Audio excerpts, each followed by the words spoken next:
Hello everyone, welcome to Online Help Guide. Today in this video, I'm going to show you how to turn on dark mode in Tango. So without any further ado, let's get started.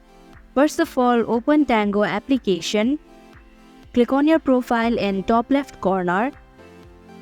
Here, click on General option. Then go to Appearance option. Here, you'll have to turn off the button of Use Device Settings.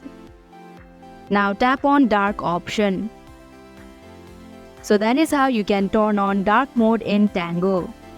Thank you for watching Online Help Guide. Hope this video was helpful. If it was, hit the like button and comment down if you have any questions or feedback. Also, if you are new to our channel, subscribe and hit the bell icon so that you don't miss our upcoming videos.